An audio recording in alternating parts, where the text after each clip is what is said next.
Hi, everyone. If you're listening to this, it is on or about the 20th of September. That means you viewers in the UK, Ireland, and some of you in the Nordic areas are getting to see the TV show. We're waiting, but yay for you.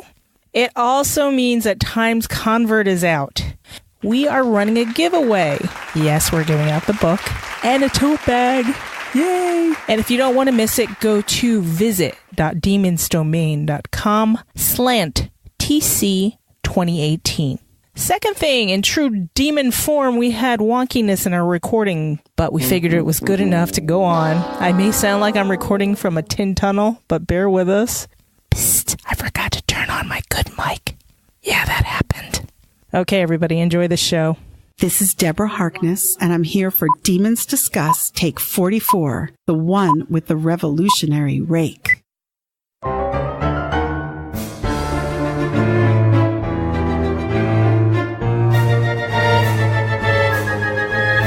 Welcome to Demons Discuss, the unofficial podcast about the All Souls universe and the topics that orbit it. We are your hosts, Angela, Jean, and Valerie. I am Valerie, and with me is Angela and Jean. Hello. Hello. Hello, everybody. And what are we talking about today, Angela? We are talking about the meeting of Phoebe and Marcus in Chapter 20 of Shadow of Night. The beginning of it all. The beginning of it all. So between this and the Book of Life and Times Convert, listeners, readers are meant to imagine the courtship. So this is the foundation of it. So we shall explore. Yes. And it's a perfect jumping off point considering what we're all doing this week.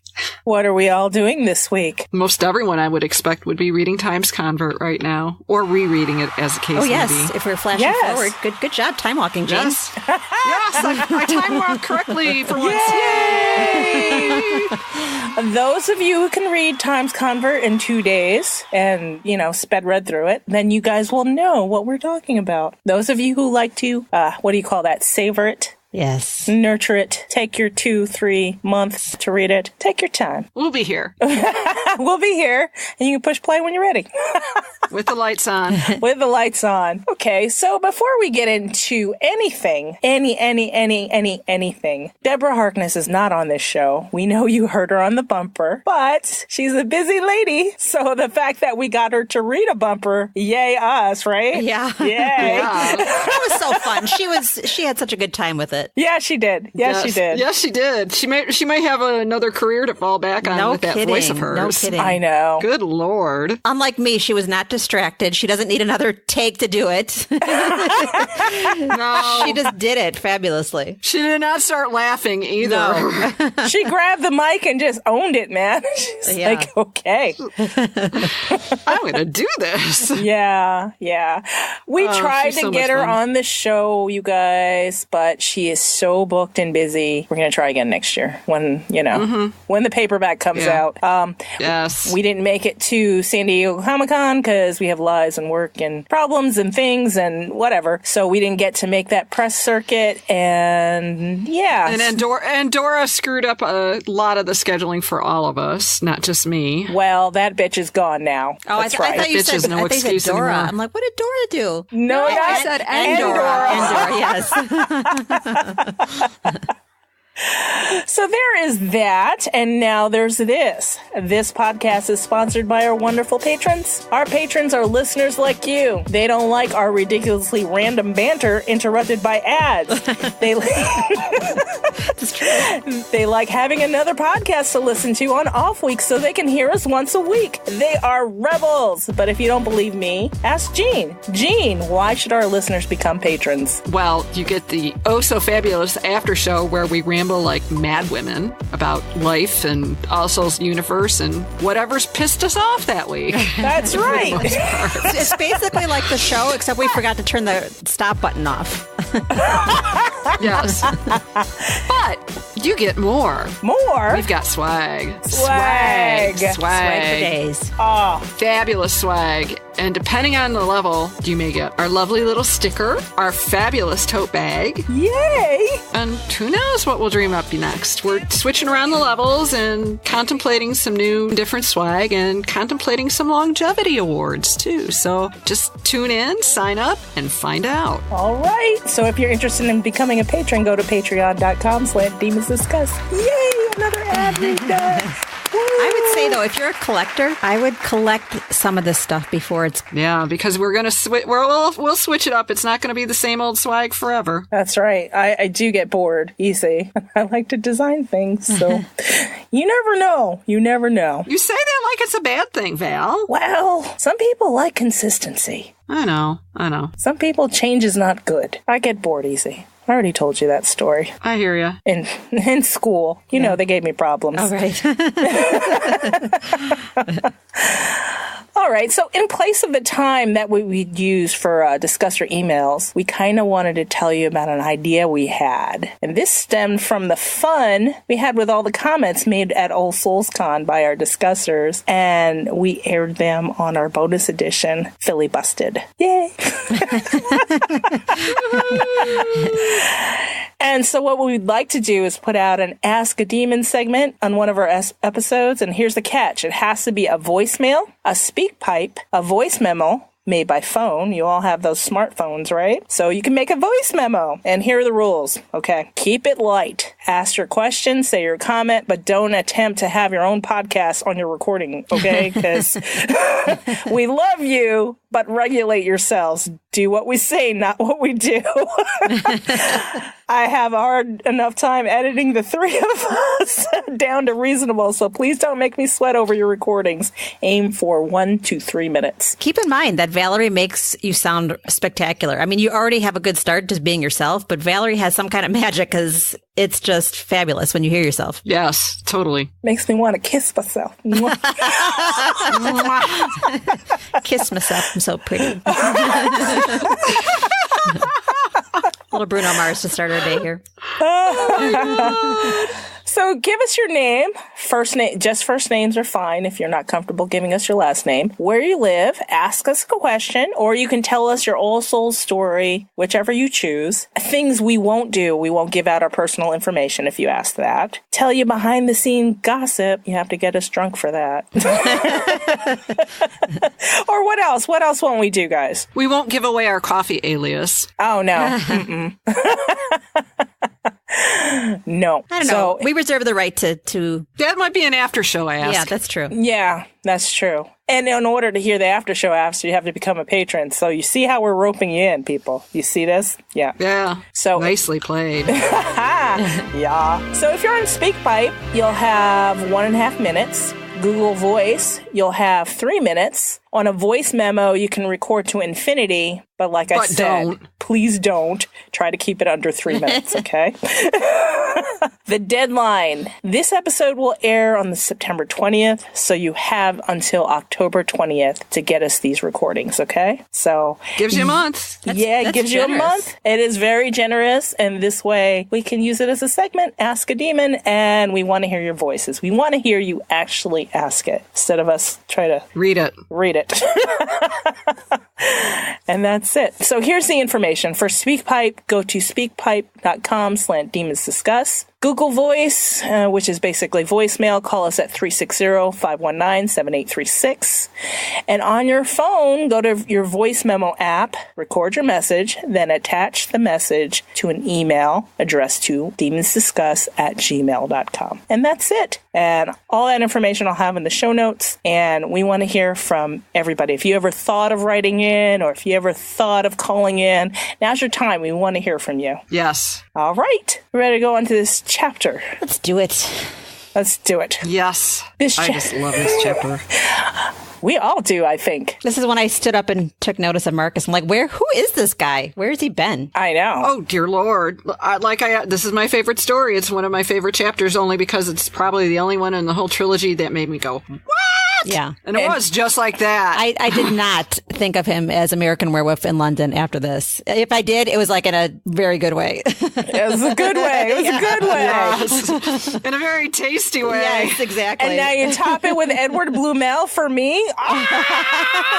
What? Yeah, he's going to be great. Is that, was going back and reading it this last week, revelatory experience for you, Val? Shh, we don't talk about that. We won't tell Robert. Oh, Okay, so this chapter discussion is brought to you by Marty Petchower. Thank you, Marty. Yay! Yay, Marty! Woohoo! So we left off in chapter 19 in Susanna Norman's house. Diana had just magically incubated an egg to life. We open up chapter 20 and we find ourselves in a different time and place dealing with a new person. Her name is Phoebe. Okay, let me just start, though. Did you not turn the page? You're like, oh, God, this again? Yeah, it was just like Rima, wasn't it? Yes. What the fuck? But I think we all changed our mind pretty quickly. Oh, my God. It was kind of like, huh? Yeah. Well, and even the setting is like, okay, she's like stuck at work late at night or later at night with the buzzing of the fluorescent light. It's her and the security guard. Right. It's like, really? Right. Are we in Seville again? Is it raining outside? Yes, exactly. Moldy boxes. It's like, are every one of these interruptions going to be some put upon white girl at the bottom of the totem pole doing her boss's work at 8 o'clock at night? What's the British version of Javier? Yeah.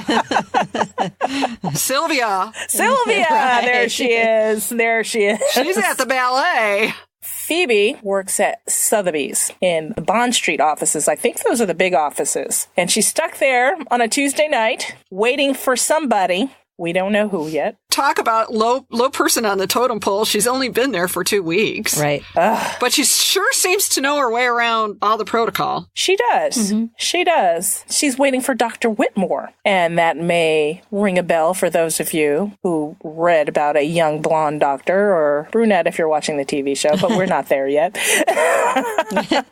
Wearing Converse and such. And yeah, but here's the thing.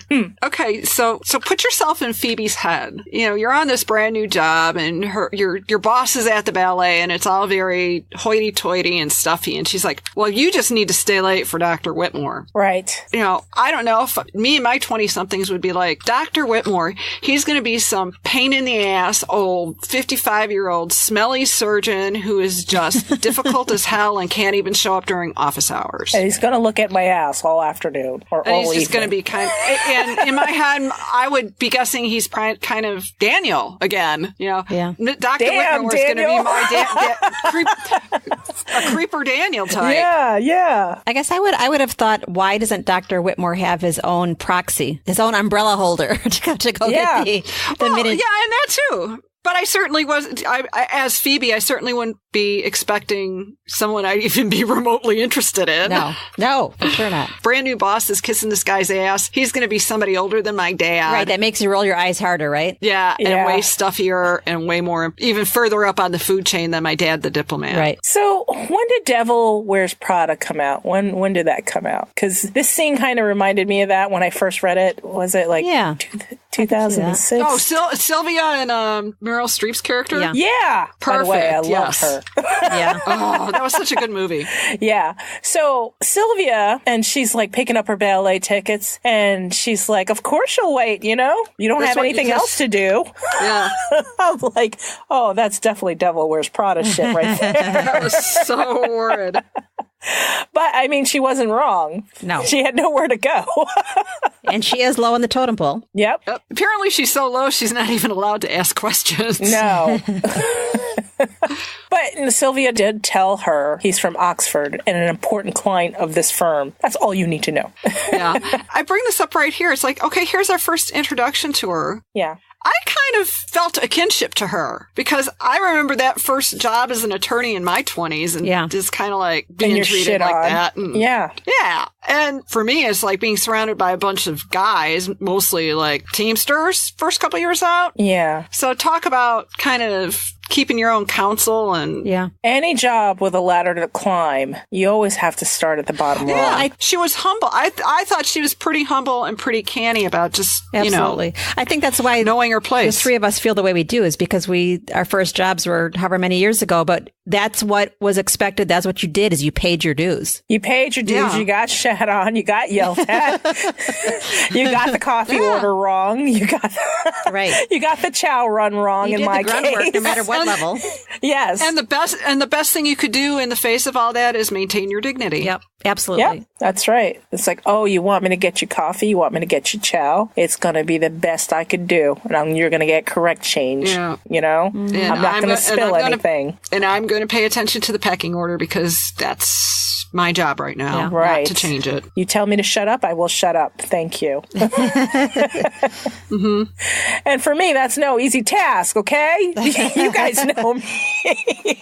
With Sylvia, she doesn't tell Phoebe more than she needs to know, which is an Isabeau-ism. But obviously she's dealt with them for a long time because she later on says about taking their tickets to their box in the ballet. So she's obviously used to that protocol and the prim and proper dealings with them. Yeah. And the zinger about, confidentiality, man, that was kind of like the sit down and shut up.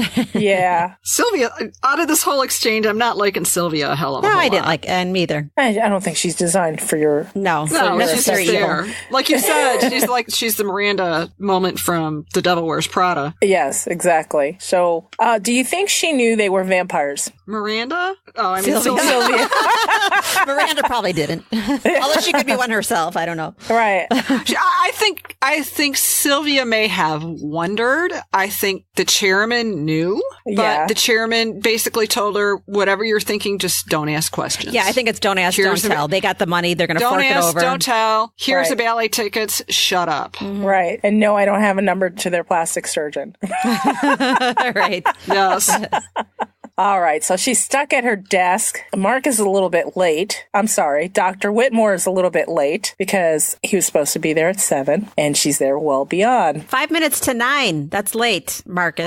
Yeah, and she's sitting there thinking and thinking about how she's at a disadvantage, and then we get a little bit of background about her, how her mother taught her. Right. That the more you know about people, the more you can navigate a situation. Yeah. And I don't think it's so much, I don't get any malevolence or deviousness in that approach. I think it's practical. It's practical and it's gracious. It's like the more you know about a new guest, the more you can make them comfortable and the more you can make things as easy as possible. And for her, do as good a job as imagine how many as possible because diplomat dinners she had to survive. So right, yeah, and it's easier to show interest when you know more about the person. Yes, and she's 2 weeks on the new job, and this is like the first important. I don't want to say high profile because they seem to be very low profile, but extremely prestigious clients she's going to meet, and she doesn't want it to go wrong. Right. So she's going through the files, and all she finds is a card in a locked file cabinet that says, "To Claremont family, inquire with the president." So the president knew that they were vampires. Yeah. Okay, so 5 minutes to 9. God damn it! But here's the thing: it's late. Why is it just this little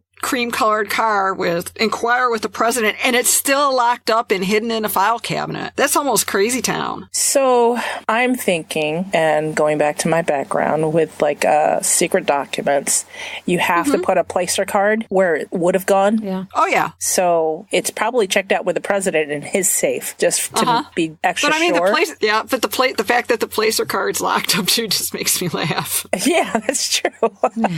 That's true. But yeah, if I think about our classified safes, they're locked. They're locked. Yeah, good point. They're locked in an envelope that's sealed. That's locked. So, yeah, it's the Claremont family. The fact that they are clients there is secret on top of a secret. So 5 minutes to 9, that's when you hear Mr. Whitmore, or Dr. Whitmore, excuse me. And he's saying, "This is the third wild goose chase you've sent me on in as many days, Isabeau. Please try to remember that I have things to do. Send Alon next time. You think I'm not busy? I'll call you after I see them." And the man made a muffled oath. "Tell your intuition to take a break, for God's sake." And I'm thinking, Marcus? Really? You talk to your grandmother like that? Right. I know. But now I'm thinking, hearing you say that, intuition about the miniatures, but was there intuition about something else? Because why wouldn't she have sent Ellen? Yeah. This was kind of a meant to be type of thing. You think maybe? I don't know. I didn't think about it before, but I thought. Yeah.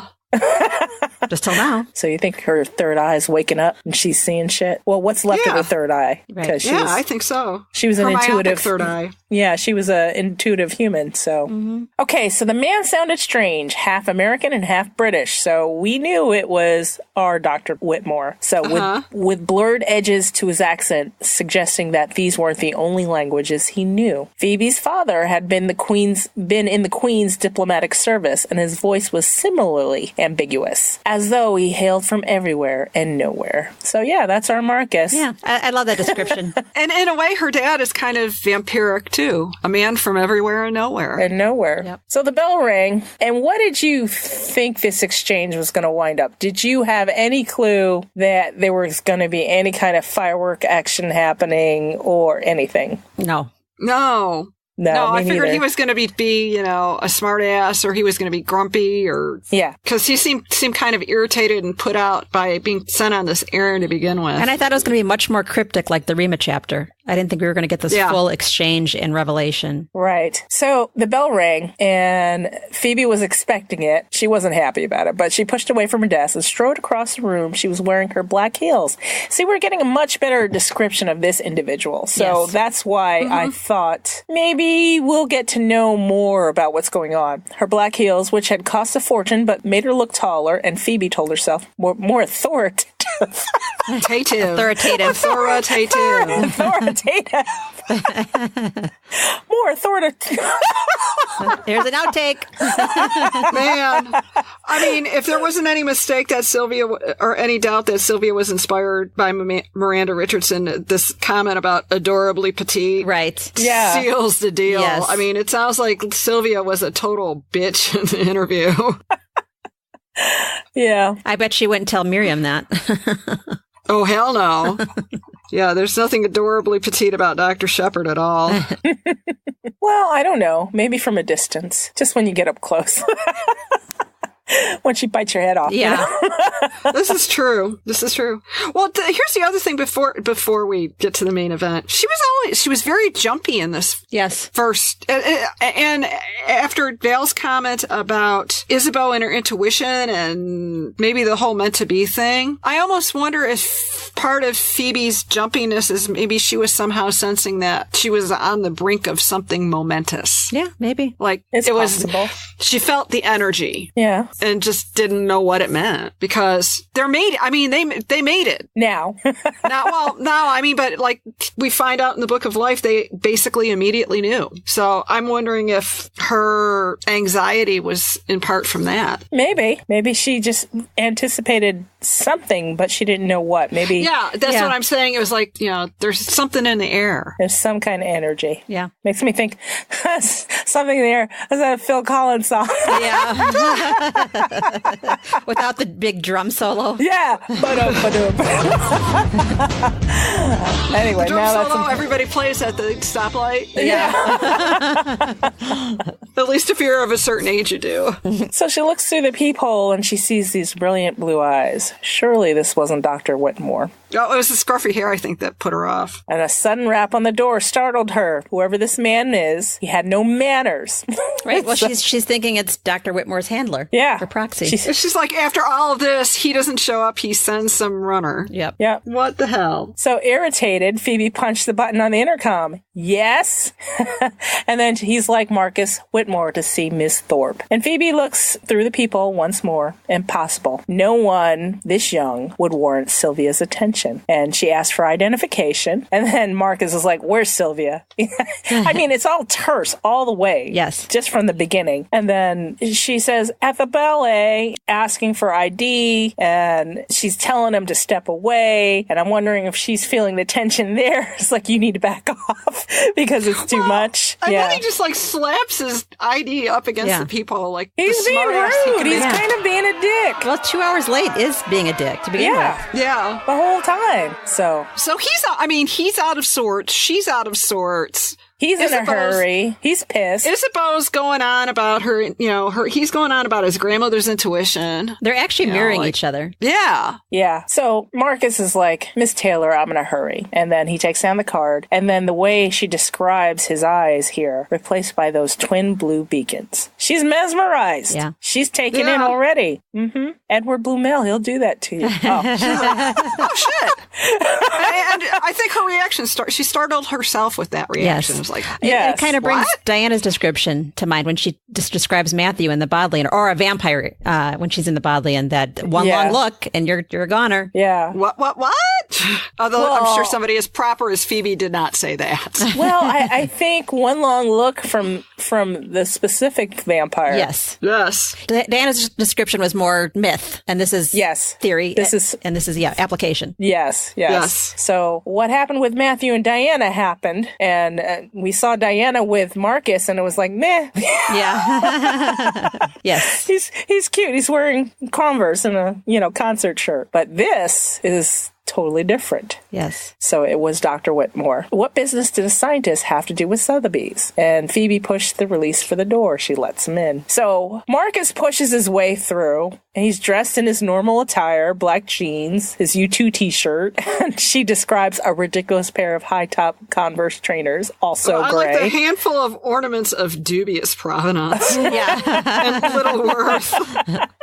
I just, as a side note, I thought that also gray was kind of an odd add-in. Yeah. Was he all dressed in gray like Matthew did? Yeah. Was he changing? Black and gray. Well, because Matthew always dresses in black and gray and dark colors. Yeah. Do we remember Marcus dressing like that before? No, he's turning into his father. There you go. Because of, all the responsibility that is being heaped upon him. So he's slowly morphing into Matthew. Well, yes, and he's got his necklace And he's full of irritable, stuff. too. Yeah, that's true.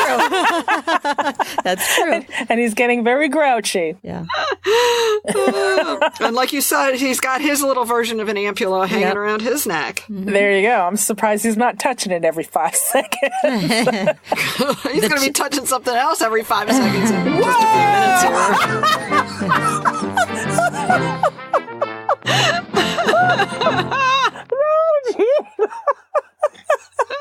Oh, come on. I got to ease you guys into this slowly because this is just going to go all down here from here. Fair warning, listeners. Sorry, Angela. Sorry, Ed, if you're listening. Come on the show, Ed. You may want to cover your ears, baby doll. So, Matthew, Marcus says, Sylvia left a package for me. Oh my God, I'm crying. And then Phoebe goes, if you would be seated, Dr. Whitmore. And she gestures him to the chair. And Marcus, I want to sit down. He's like, this is not going to take long. I'm only here to confirm that my grandmother isn't crazy. Or what he actually said isn't seeing zebras where there are only horses. One of Deb's favorite sayings. Yes.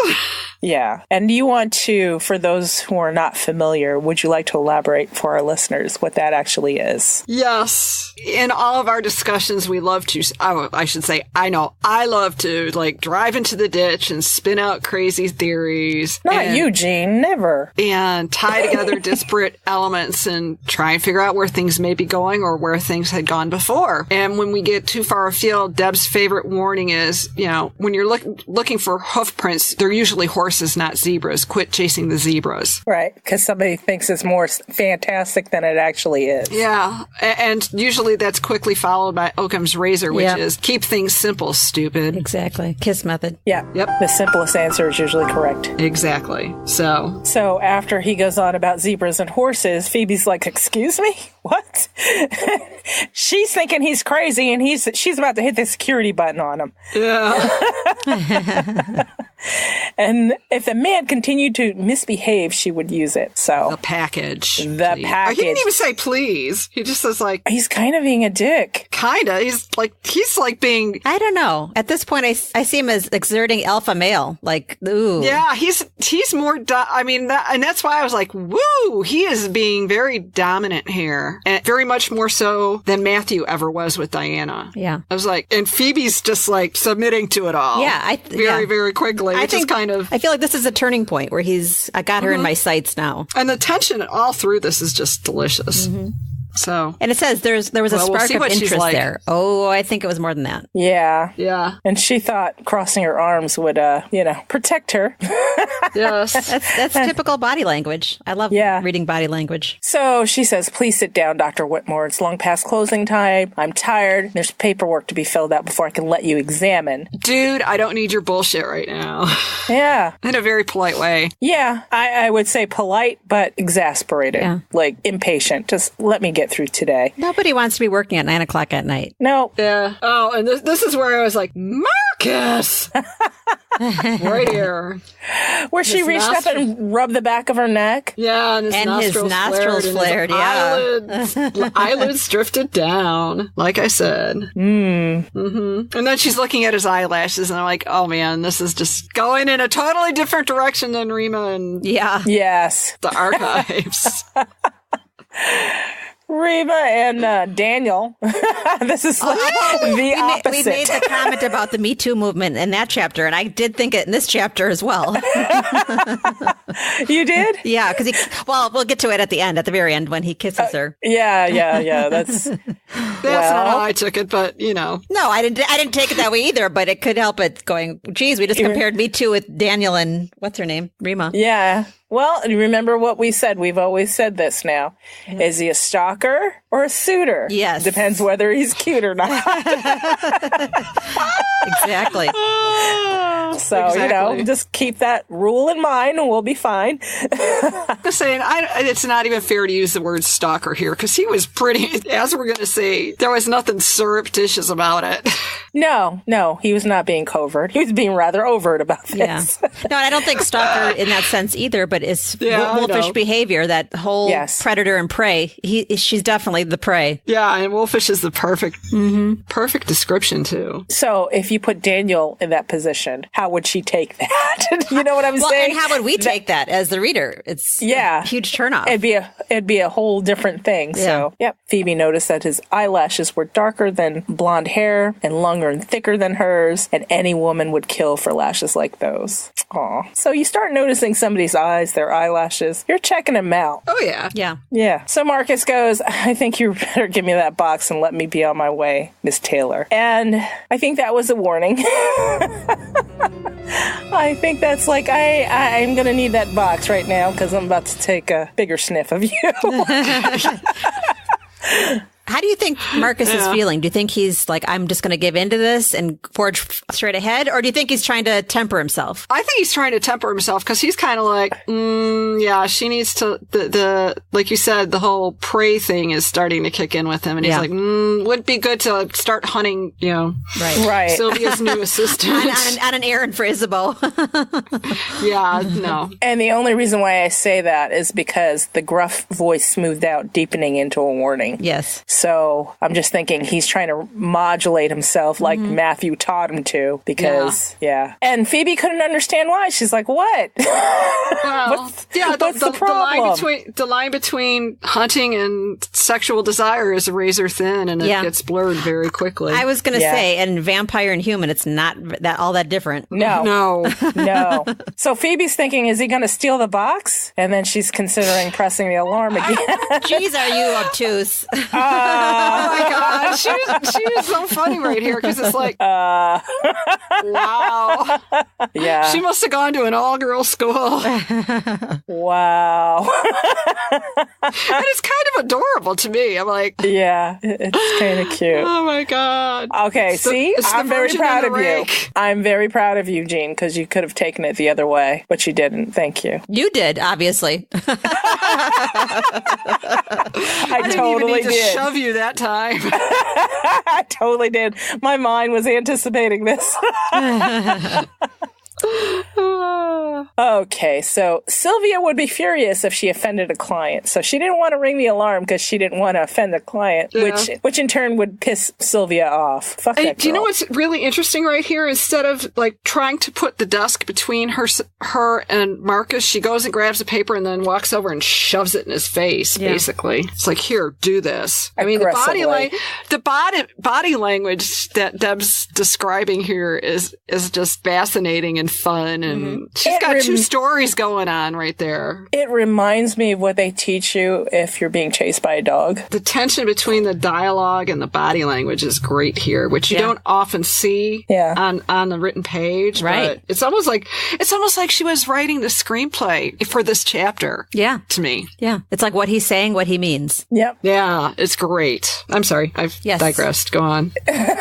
No, the only thing I was saying, it's like when they teach you, if a dog is chasing you, they tell you to scream and start chasing it. Just turn around and chase it back. Oh, yes. And that's what I feel like. I feel like that's what Phoebe was doing here. Like, sign this, fucker. Fine. If you're going to be that way. Yeah.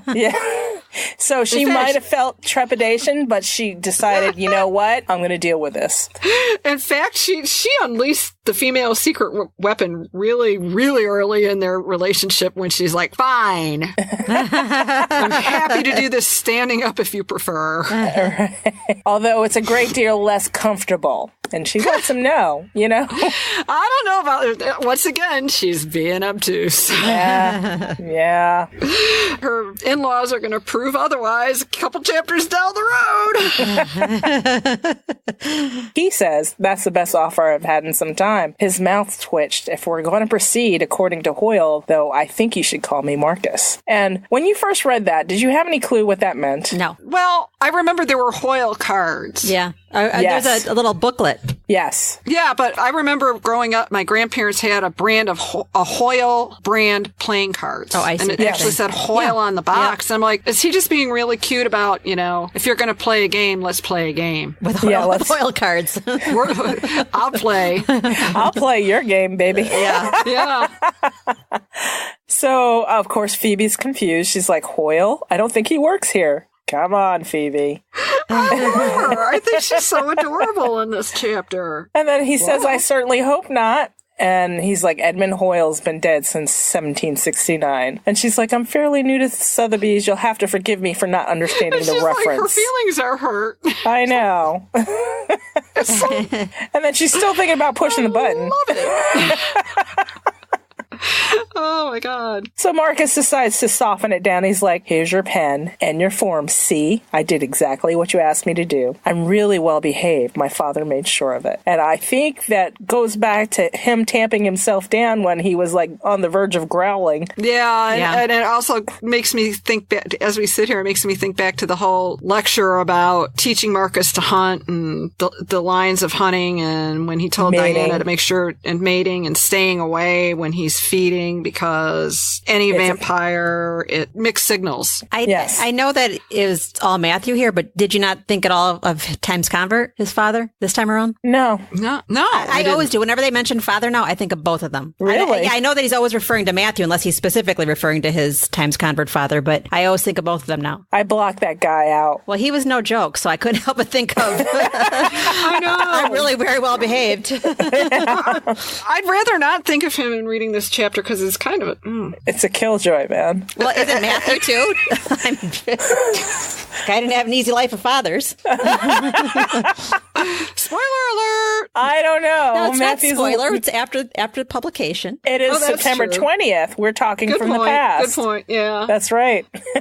Yeah, poor Marcus didn't. I think he improved. I think he went up the ladder a little bit.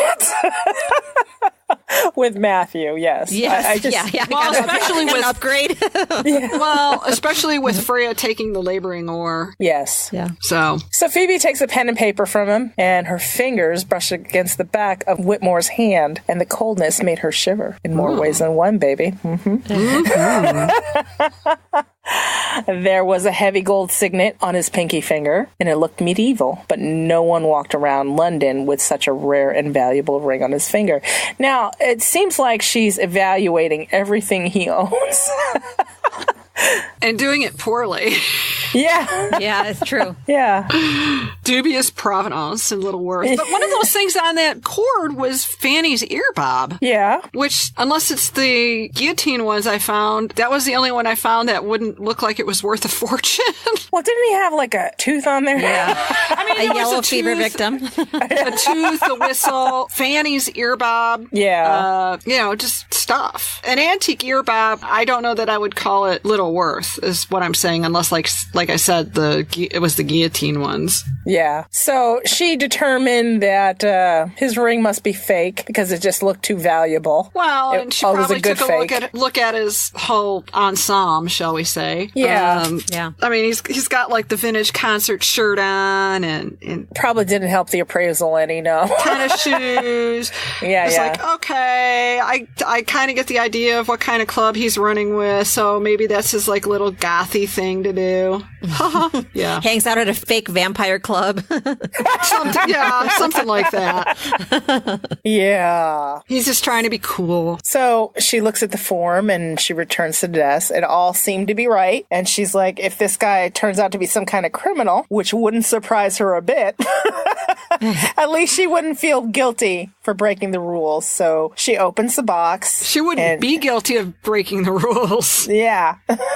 She opens the box and she prepared to surrender it to the odd Dr. Whitmore for his examination. Odd. The choice of that word odd. What do you think about that? Odd. It's very British. Odd. How odd. Yeah. Instead of like us saying weird, they would say odd. I'd love to get Stephen, when you're listening, we'd love to hear your thoughts on this. Yeah. Odd. Specifically, especially when it's somebody who ends up being a suitor and the first thought is odd. I don't know. When I like things, I think they're weird. Like Robert will ask me how something tastes and it's different to me. And I'm like, it's weird.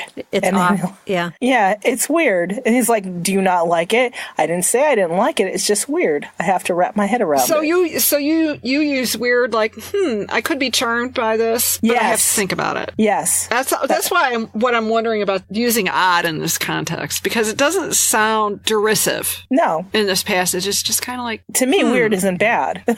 Right. No, but I'm just saying, even just to a general reader, it's like the odd. I mean, if she wanted to call him weird, or why odd instead of strange? To me, strange would have a more negative connotation. Yeah, I could see that. Odd could be neutral, like you haven't fully made your mind up. Eccentric would be you accepted him as different. Yes. And also, I don't think even if you're looking at a guy's eyelashes, even if you accepted him, I don't think eccentric would be the word. That's the word you use with somebody's cute uncle. Yeah. A cute 80-year-old uncle with the bushy eyebrows. Or Timothy, right. But Timothy wouldn't necessarily be considered date material, whereas she's starting to think about that a little bit. I don't know. Let me see Timothy. He might be weird. I don't know. See how I use weird or odd? He could be odd. I'm just talking about and the TV Timothy is adorbs. Yeah. I'm just talking about the book Timothy. Although with the dachshunds, I would think he's odd too, rather than eccentric. he's odd. Yeah, the way through my heart is through cute dogs. If you've got cute dogs and you treat them well, that goes a long way. Right. So she takes a look at what's inside the box and she's like, oh.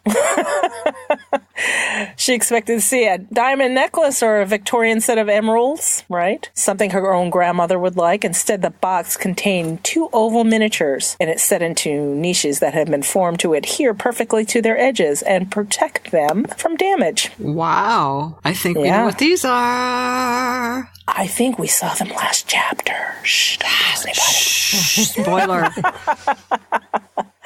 So she's looking at the picture of Diana, golden hair tinged with red, and an open-necked ruff framed in a heart-shaped face. Her pale eyes looked out at the viewer with calm assurance, and her mouth curved in a gentle smile. And she realizes it's Hilliard. Yep. Which is a big fucking deal at Sotheby's. Well, which was a big fucking deal with Diana in the last chapter, yes. And then she describes the other miniature depicted with a man with a shock of black hair brushed back from his forehead, a straggling beard, and we know about that beard. Yeah. And a mustache that made him look younger than his black eyes suggested. I wonder how she feels about Marcus in a beard. You're jumping ahead. Like we said, 5 books ahead of us. That's where Gene... I know. Oh, God. Okay, so a mustache that made him look younger than his black eyes suggested, and his white linen shirt also open at the neck. Ooh, showing flesh that was milkier than the cloth. What? Paler.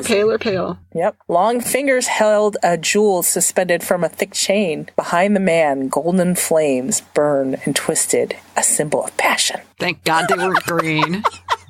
I can't believe I read it that way.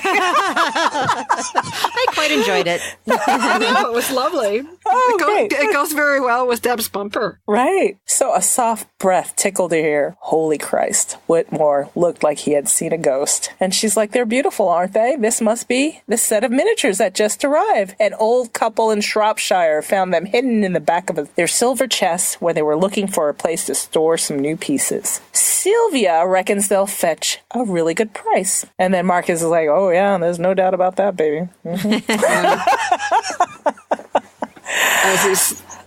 Although I'm surprised Grandmama wasn't on speed dial. Well, he pushed a button on his phone, so I'm sorry. assuming. I thought I saw push the buttons. Yeah, no, You were no. right. Push, she is on speed dial.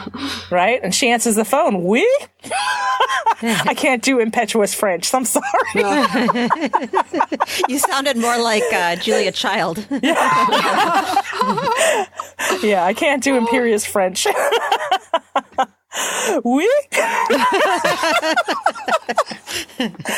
You think we were drinking? No, audience. No, we haven't been. No. So Phoebe's thinking to herself that this is the problem with cell phones. Everyone shouted on them, and you can hear private conversations. She's kind of a Luddite, isn't she? Yeah. And that was before, obviously, the modern day iPhone. Yes. Where you can't hear anyone. Yes. That's true. I love her. Do I have your complete attention now, Marcus? After he said you were right about the miniatures. Yep. And then Marcus this is an odd response right here. He says, no, and thank God for it. My complete attention isn't good for anyone. But I think that was a little I think that was for message for Phoebe. Yeah. That was Phoebe's benefit, not his grandmother's benefit, definitely. I know. Isabel was probably on there with the line like, what the fuck? Yeah. What are you talking about? Yeah. Oh, God, I can imagine her. So Whitmore eyed Phoebe and smiled while he's saying, no, and thank God for it. The man was charming, Phoebe reluctantly admitted. Okay, so this feels a lot like Diana when she's about to whack Matthew over the head. Mm-hmm. This with just the oar. shifted. Yeah. Yes. Give me a few more days before you send me on another errand, because I got shit to do. I have and people to see. I have a situation over here. Marcus, the situation, Whitmore. He has a situation in his fortress he needs to take care of. Oh, wow, this episode's a mess. You were the one who brought up the fortress the other day. I can't help it. I know. I got it on my head. I know. Well, okay, so Marcus is trying to figure out how much Isabeau's willing to pay because, he wants to get this conversation done with Isabeau and go about his business. He's got business to take care of. He's got business. He's got a situation he's got to handle. Anyway, so Isabeau comes back and says price doesn't matter. And those were words that made auction houses happy because Phoebe's overhearing this because apparently Isabeau is yelling over the phone. Well, she's Isabel. What do you expect? Exactly. Hello, Marcus? Hello? Oh, my God. I can't do it. Okay. Oh, we might have to re-record this episode. Nah. Okay, we're gonna make it through. All right. We're almost there. We're almost there. Okay. So Phoebe said Hilliard believed that his portrait miniatures were best viewed in private, and she's musing out loud. He felt the art of limning put too many of his subjects' secrets on display. You can see why. These two look like they kept all kinds of secrets. Yeah, that was good, huh? Yeah, pretty much. God, for once she's not being obtuse. No. When she's talking about art, she's in her element. But when she's talking to boys, not so much. Yeah. Well, her expertise in art is all about making observations. That's right. But sometimes, when your livelihood or your vocation is all about making observations, you can transfer them between inanimate objects and people. No. I'm just saying. I totally agree. She's just very obtuse when it comes to boys. Listen, I'm the most obtuse person there is sometimes. And that's That's all I do is make observations. So I know that. So true. So true. It's just so cute. This is true. It is cute. I can imagine you being Phoebe, Angela. I could see you doing this.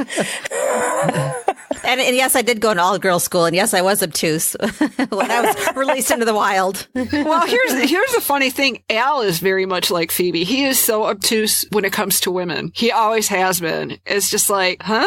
What? Yeah. Yeah. What do you mean? What are you talking about? It's like we'd be at parties and people would women would find out he's doctors. It's like, man, I would get like elbowed into the corner, literally. And at first it would be like, I'd get mad at him and he's like, what are you talking about? I'm like, Jesus Christ, that woman was crawling all over you and you just stood there. He's like, well, what was I supposed to do? What do you mean? I'm like, it's like he wasn't putting out the signal except for the DR signal. Yeah. The MD light. Yes. Ooh, MD light. That sounds sexy. See, already. Keep Al away from me. Just kidding. But what I'm saying is, it's not a gender thing. It's like guys can be just as obtuse about that kind of thing as women can be. That'll be broken. I was obtuse in my career for the longest time because after I met Robert, I had a bunch of guy friends, but he would observe them and he's like, he's not your friend. I'm like, what? What do you mean? He's my friend. We're good friends. He's my pal. We hang out. No. And No. Robert was like, he has plenty of friends. He doesn't need you as a friend. I'm telling you. Yeah. And then Midnight Confessions come out on a late night shift. I'm like, Jesus Christ, seriously? But he was right. Glass. Really? Really? I think that's probably why you took it the way you did. It's like, I love this. This is bullshit. I think so. It's like, can't I just have some guy as a friend? Is that not possible? Apparently not. Jesus.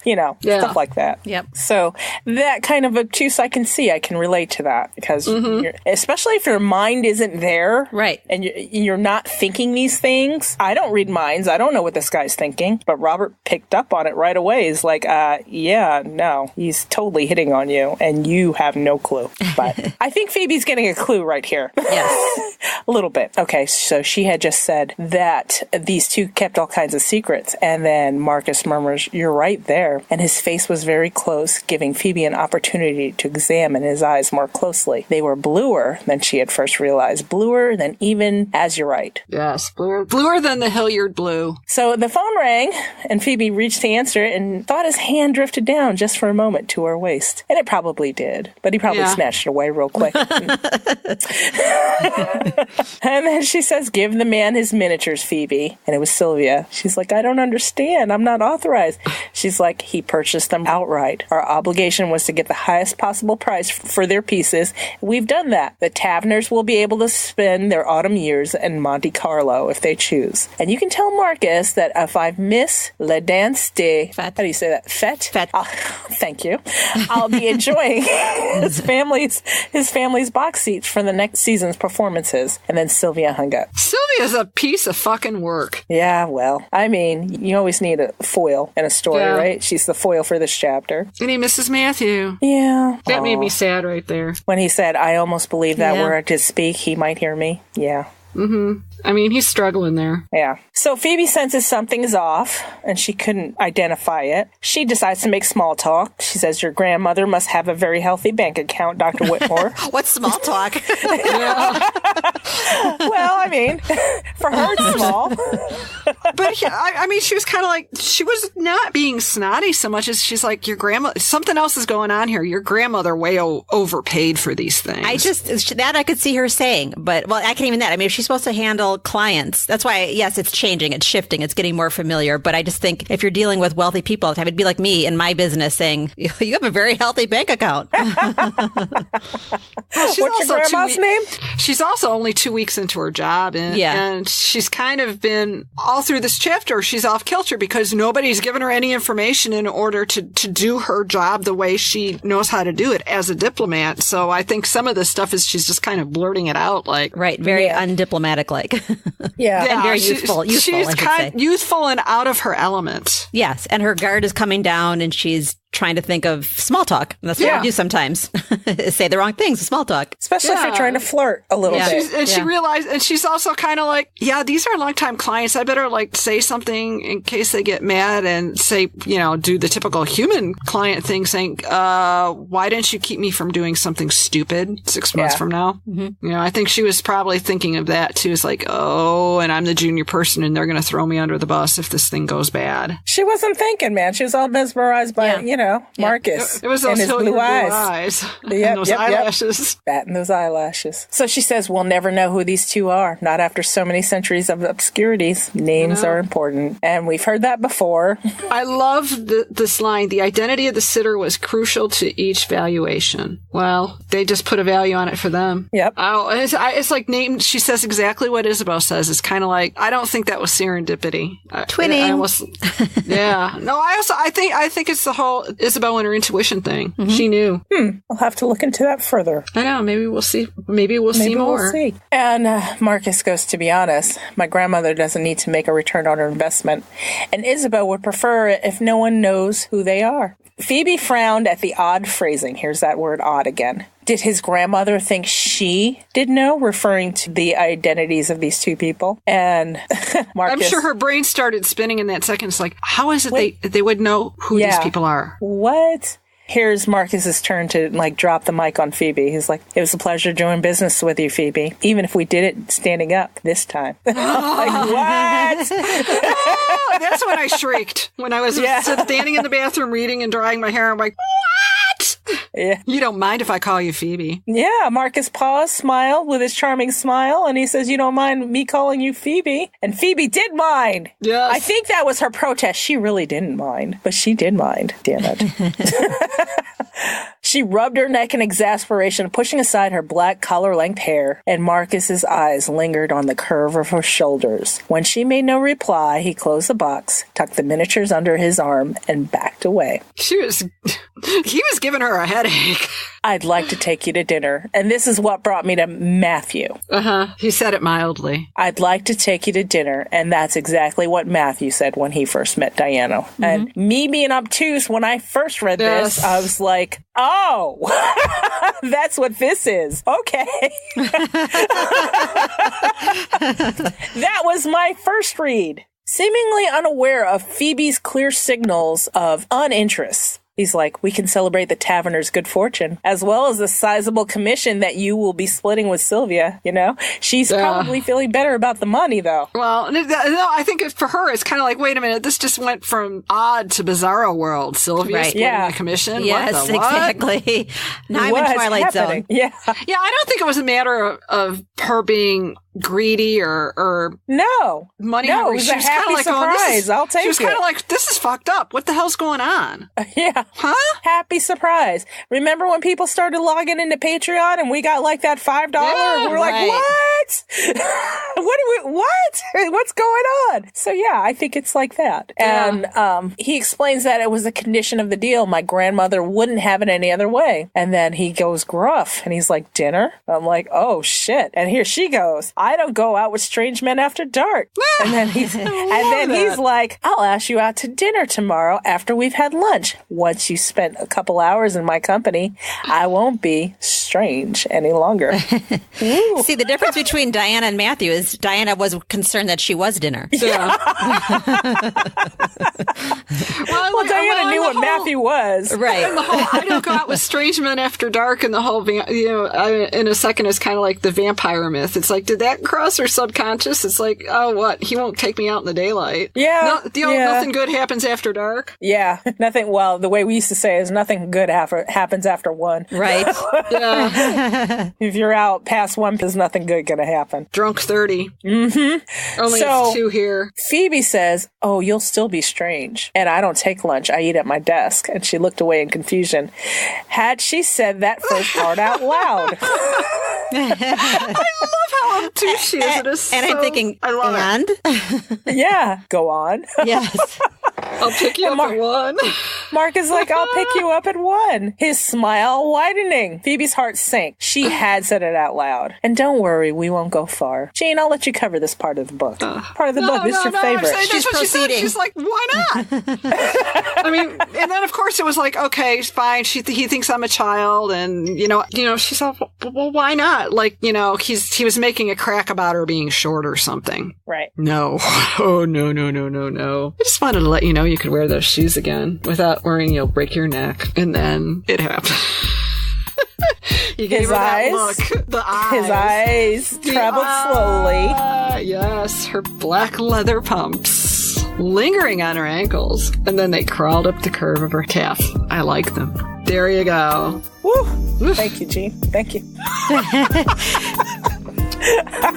He was behaving like an 18th century rake. Oh, you don't know the half of it, Phoebe. You don't know the half of it. I like that he apologized somewhat. Yes. Then she gets very officious at her making her heels click. Yeah. Like that didn't throw kerosene onto the fire. Right. Yeah. Yeah, she thought she was going to prove something to him, and all she did was like get him more worked up. Riled up. Mm-hmm. Riled up. To the point where he made an appreciative sound. I was going to say, he was more genteel than a wolf whistle, though. I'm in trouble. Never mind Phoebe. I'm in trouble right here. I love it. I shouldn't be so forward. My grandmother disapproves of that almost as much as she disapproves of being cut out of a business deal. But here's the thing, Phoebe. Oh. And he's back, like, right there. Right there. Mm-hmm. Whispering in her ear, like the devil on her shoulder. Oh dear, here we go. Unlike the men who have taken you out to dinner and perhaps gone back to your flat for something afterward, your propriety and fine manners don't frighten me off. Quite the opposite. And I can't help imagining what you'll be like when that icy control melts. That was it. He's the one that's cold and she's got the icy control. Woo. It's hot in here. Hot in this closet. Woo! Well, it just goes to show you, people enthralled. She's got control over him, too, not only just over herself. I know. Yeah. Until tomorrow, and make sure the door locks behind me. You're in enough trouble. Me too, Phoebe. Don't feel alone. Now, did you feel like this, though, Val, pre-TV or after TV? Oh, pre-TV. Pre-TV. Me and Jean have had this conversation where it was God. It changed everything I ever thought about Marcus. Oh, yeah, it did, but Same I still here. wasn't enamored with him to the level you are with the TV Marcus. Oh, well, no, Edward Blumel took it up a whole nother level, all right? Yeah. And I'll tell you, it wasn't Edward Blumel for me so much as Times Convert Marcus took it to a whole nother level for me. Yeah. See, but I noticed Ed before Times Convert. So. I know. Well, See, I'm in the middle. It was only this chapter that made me like stand up and go, oh, whoa, this is Marcus. Not the TV Marcus, not even Times Convert, just this. Right? This took you to that whole other level by itself, right? Yeah, I had a brand new respect for him, totally. Yeah. Woo. Who knew? 18th century Rake was my type. There you go. Oh, I knew that for myself. Doesn't matter what century. And the whole kissing her hand thing. I wonder if that's where they got the idea to have Matthew kiss Diana's wrist. Because I mean, that happened first. Out of the trilogy, I'll be honest with you, this was probably the hottest chapter in the whole trilogy as far as sexual tension. He kissed her palm in the book. In A Discovery of Witches, he kissed her palm. Yeah, but it didn't read like this. Well, I think by then, Deb had more practice in writing shit like this. Yes. Yeah, it is true. The more you practice it, the better you get at it. Maybe she had dolls. I don't know. Remember that one episode you were describing the dolls? Hey, like I said, well, you don't want to be in the checkout line at Toys R Us explaining 2 G.I. Joes and 1 Barbie. Okay. Okay, so let's close this chapter. Phoebe's hand was trembling. That strange man with no grasp of proper etiquette and startling blue eyes had kissed her. Oh, God, I love how she's like, at work. At her place at work. Without her permission. And she hadn't slapped him, which is what well-bred daughters of diplomats were taught to do, as a last resort against unwanted advances at home and abroad. she was indeed in trouble. Yeah, I think it wasn't. I think it was very wanted. She just realized it in that second. Mm-hmm. I'm in trouble. You think? So any last thoughts to add to chapter 20 before we move on? I do not.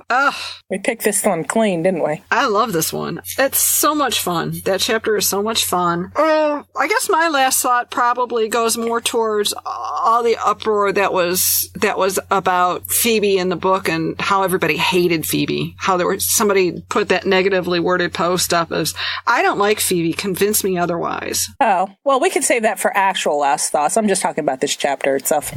Didn't we talk about that last episode? Well, let's talk about this right here, only because it's like there's really nothing in chapter 20 that would do more. I mean, at the most, you feel neutral about her. I mean, she's like the low totem pole shop girl who he flirted with. Aren't they more upset about fast forward to the Book of Life and you don't get to hear all the details in between? I think that's that's what fires up the excitement. Right. But if you go back to the foundation which is this chapter, and you read it and interpret it how we just did, I think your thoughts might go a little bit differently as you go on to the Book of Life and you open it up. It's like, oh, they're together now. You're not so surprised that she's pretty much. She's a man-eater. I mean, that's the whole thing. It's like there was absolutely nothing in this chapter that makes her sound like a gold digger or a man-eater or anything like that. Because she's kind of like dorky and, oh my God, I let a guy kiss me at work. I'm going to be in so much trouble. Yeah. In more than one way. It's almost like they're biased about her shoes. Like that's created the whole picture of their misinterpretation.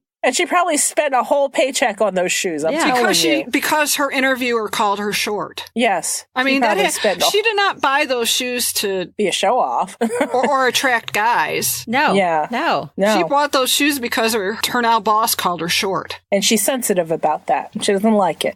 She didn't buy them to be provocative. So, all right. Going once, going twice. We good? We're good. Yes. Sold. Boom. Yay. We need a little auction hammer. All right, so on to housekeeping. Housekeeping this time is brought to you by Lisa Slack. Thank you, Lisa. Thank you, Lisa. Housekeeping. So who's going first with their housekeeping? I have housekeeping. I have a 5-star review. Yay!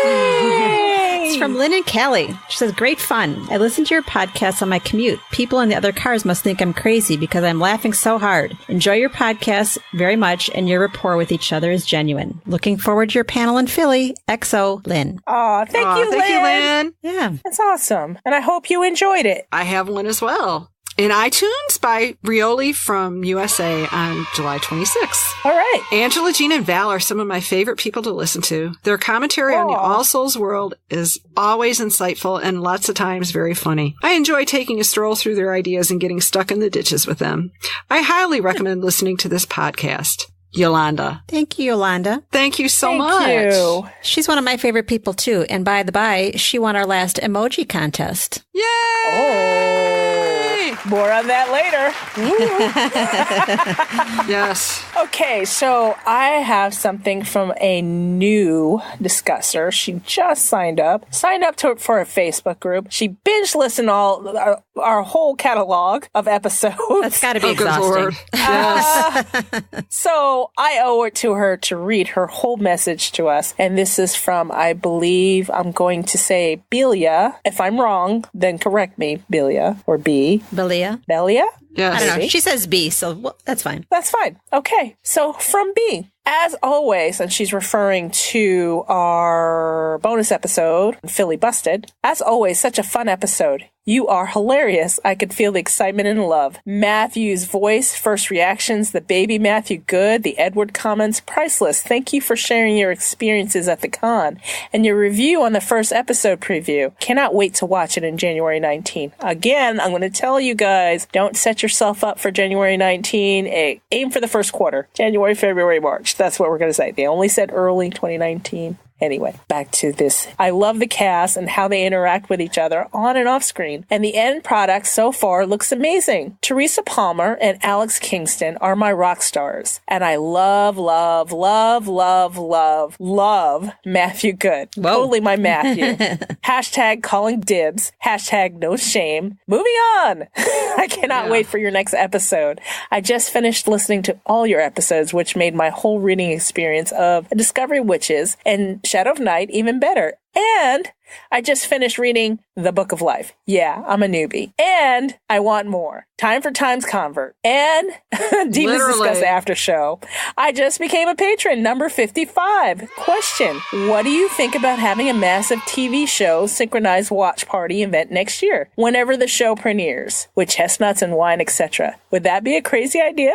Thanks again for this great podcast and adding me to the Facebook group. Keep it going. Demon Kisses, B. Yeah, just the letter B. Easier to pronounce. Yes. Thanks, Thank you, B. I love the enthusiasm. I know. I do too. And I just saw something the other day. I believe she has an Instagram page, which is Creatures Rock. Yep. So keep an eye out for that. I think I haven't taken a deep look into it. I don't know what she got on their pictures. Yes. On Instagram, yes. That would be pictures. That'd be pictures. Okay, thank you. Thank you, Angela. Durr. No, I haven't actually looked at her pictures. I just kind of looked at her profile. So yes. And when I look further, I'll put a link in the show notes so you can see Belia's Instagram page. And I'm sure she has more links, but there you go. And that's it for housekeeping. We have anything else? I think that's it. All right. On to Save It for the Show. And this Save It for the Show is brought to you by Leslie Planitzer. Thank you, Leslie.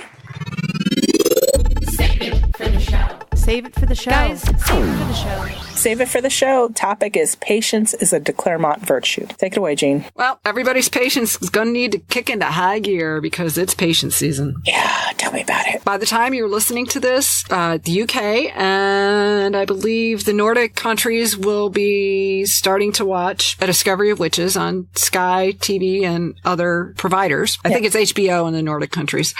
Yeah. We all have Times Convert in our hot little hands, hopefully, and we're reading that right now. Yeah. And hopefully by this time you're listening to this, we may know a start date for Sundance Now in the U.S. and everybody else who's waiting on stuff. So, that being said, there is absolutely no way we can keep you folks in the U.S. bubble or you folks who don't buy the book on release day or are waiting for it from the library or whatever. There's no way to keep spoilers off the interwebs. The interwebs. Right. Yes. Yeah. It's just not going to happen. People are not doing it to be mean to you, really and truly. I would just say, don't go seeking it out either. Yeah. If you know that this little event is going to be discussing Times Convert, don't pop in there and go, oh my God, you just spoiled it for me. Don't go searching. Yeah. Don't go searching hashtags and blaming people. You spoiled it for me. What? Don't add yourself to a spoiler event and then get pissed off when everybody's talking about the book you haven't read yet. Yeah. Read the book first. Or, put a moratorium on yourself. Or get used to having spoilers and being okay with it. And also, as a corollary to patience is a de Clermont virtue, asking Deb every 5 minutes for a start date or a distributor or even what her UK tour is, she will tell you as soon as she knows. Asking her 55 times isn't going to make her tell you faster. Really and truly. As soon as she knows and she puts it out, we'll put it out too. And other platforms will put it out. You will know. And if you don't see it, don't ask because it's not out yet. Subscribe to her newsletter, people. Please. You know what's been fabulous too are her Facebook Live videos, which you don't have to see it live because it's on her page forever. But she's very practical. And someone asked that too, like, how can I avoid spoilers? She's like, sorry, can't help you. Yeah, It's the 21st century. Good luck with that. Right. Yeah. I've never been one to mind spoilers, though. I don't either. No. Because it's, even if you know where the destination ends up, you've got to take the journey to get there. Sometimes, okay, and this is a confession on my end, sometimes what I usually do, if I find a book that's like, okay, where the fuck is this going? I'll open up the last chapter and make sure. Totally. I do it all the time. I did it with Times Convert. I did it with all the books in the All Souls trilogy except The World of All Souls. I can't help myself. But I don't mind. I'm not spoiling it for anyone else. I'm doing what I want to do. Yeah. I don't. So I don't mind spoilers so I don't do that, but I'm with you, Angela. No. I mean, the journey is more important than the destination. And the most recent story I've got about that is I was, the author they help out sometimes is she was doing a 4-part series, which had very, very dramatic cliffhangers. And the cliffhanger for the transition for the 3rd to the 4th book, she needed to figure out some technical stuff for. And she was like, yeah. I'm like, what do you need? She's like, well, I don't want to ruin the cliffhanger for you. I'm like, well, what do I need to, I can figure it out. I don't, it's like, just tell me what I need to figure out. And then she's like, explains it to me. And even knowing that that's what's going to happen at the end of that sequence, it didn't ruin a damn thing for me. Yeah. Right. Because the journey's more important than the destination. Right. So, I mean, there are certain things that could spoil it. Like if, when we were trying to guess the declarement on the congregation, or, I mean, just like little things that aren't exactly of great importance. If someone says, oh, well, this is who's the declarement on the congregation, or this is who Phoebe's makers, or this is, I mean, that's silly just spoiler. obnoxious. Yes, that's exactly. just obnoxious stuff. And I mean, yes. And as you folks read, you'll find out that, Phoebe's maker in the bigger scheme of things doesn't mean a whole hell of a lot. No, it doesn't. It doesn't. You're focusing on the assistant over here while the magician's doing something else over here. Right. Well, it's not like Dumbledore dies in book 6 of Harry Potter. It's not. I didn't know that. Oh my God. Dumbledore died? Oh, God. Here we go. You ruined it. I mean, it's those kind of spoilers for me. I mean, I was the total shock value, the punch in the gut sometimes. Yeah, I can get that. That's like a huge spoiler, but the little things. Yeah, and that ruined. I was stupid. I was online and I was looking at the season finale for like Blacklist or something last season, and it's like Tom's dead. I'm like, what? What? That was the one time I should not have looked at spoilers.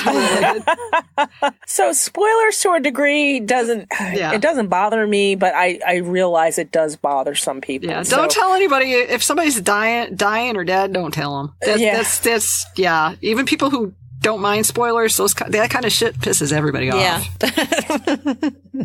And Snape did it. Oh, stop! Stop! I said I too love. much. Stop! Snape's not a bad guy either. What?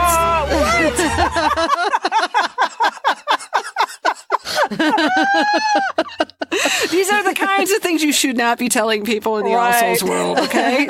Do you understand these examples? I just love Alan Rick. I do too. I do too. I was so sad when he died. Yeah. No, kidding. It was spooky when he died, because the day he died, there was an owl hooting outside our window. Oh my gosh. Oh, It was jeez. spooky almost. I'm like, wow, this is weird. Because I'm not like a huge Potterhead either. It's just like, wow. Yeah. Did you know his Patronus was a doe? Anyway. Now I do. Damn it.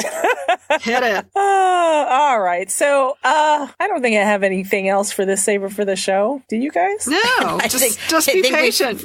We fully made a mockery of everything. Our work is done. Be patient and don't be a dick. Yes. We made a proper mockery out of everything today. All right. So after this, we'll do last thoughts and things we cannot let go of. Find this show wherever you listen to your favorite podcasts. Contact us. We are at demonsdiscuss@gmail.com. Leave us a voicemail, 360-519-7836. Or leave us one on SpeakPipe, speakpipe.com/demonsdiscuss. Hit us up on social media, and we are at Demons Discuss or at Demons Domain.